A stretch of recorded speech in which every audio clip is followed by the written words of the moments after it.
George of the jungle, strong as he can be. How many of you remember the old Jackson 5 song of "One bad apple don't spoil the whole bunch, girl"? Well, in love that might be true, but what about if you're getting a mortgage? That's what we're going to talk about in thecreditjungle.com today. This is George Anderson. Thanks for joining. And I'm just going to run through a quick scenario here, which is more common than you would think. Sometimes you'll get multiple borrowers on a loan. Some of them would be co-signers that are not living in the home. Others just might be family members. Maybe you've got to bring on a child to help with, or a parent that's going to live in the home. But for whatever reason, you've got more than one borrower on a loan. So we're going to go into an example here where we have 4 potential borrowers. And the reason that you would add these multiple borrowers, is it because you're trying to find additional money? No, because if they're relatives, they can gift money for the down payment, so they don't have to be on the loan to do that. Is it because you're trying to bring in somebody who's got very strong credit to compensate for somebody who doesn't? No, you don't do that for a co-signer either. That's not why you're looking for one.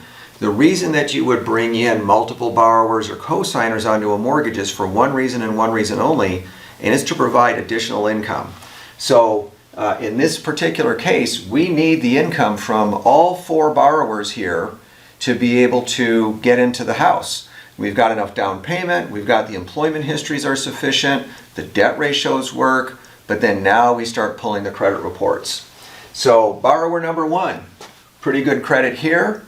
And what you do is you take the middle credit score, becomes the decision score for each borrower. If somebody has 2 scores, you take the lower of the 2, but with 3 scores, it's the middle score. So middle credit score for borrower number 1, 701, pretty good score. Middle credit score for borrower number 2, 775, excellent credit score. Borrower number 3, middle credit score here is 730. Okay, so if we only needed these 3 people, okay, to be on the loan, okay, then we would take the low middle score between all of the borrowers, which in this case would be a 701. So the mortgage loan for mortgage insurance, well, mortgage insurance, there's some companies that will do different. They'll take the higher of 2 scores if you've got that. But for Fannie Mae, Freddie Mac, FHA, VA, okay, if you got borrowers on the loan, okay, it's going to be the low middle score that's going to determine it. So in this case, it's going to be a 701 file. But what if we need that 4th borrower on the loan? Because maybe this is, retired, part-time, and maybe stay-at-home mom with just maybe a self-employment income that's not very much. But this is the breadwinner. This is the one who's making the money. We've got to have them on the loan. We can't count. You can't separate your income. You can't say that you're going to use somebody's income and not use their credit, with the exception of border income, which we talked about in another video. But in this case, we need this person's income, and we go and we pull the credit report, and that is the middle score of the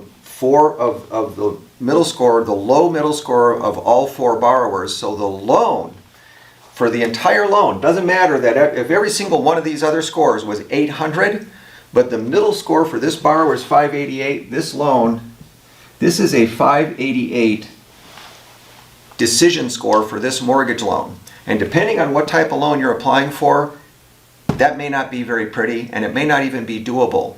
So in this case, one bad apple spoils the whole bunch. So anyway, hopefully that's good information for people who are looking at multiple borrowers to be able to try to get into a home. You better find out where the weak link on the credit chain is, and maybe start working on that now rather than waiting until the last minute. So hopefully that's helpful. Thanks for coming into thecreditjungle.com today. This is George Anderson. Remember, you can push button. That means to subscribe, but you'd have to go to my YouTube channel to subscribe. But anyway, you get a mortgage professional, and I would love to talk with you about your individual circumstances and help you get the best financing terms available. Have a great day.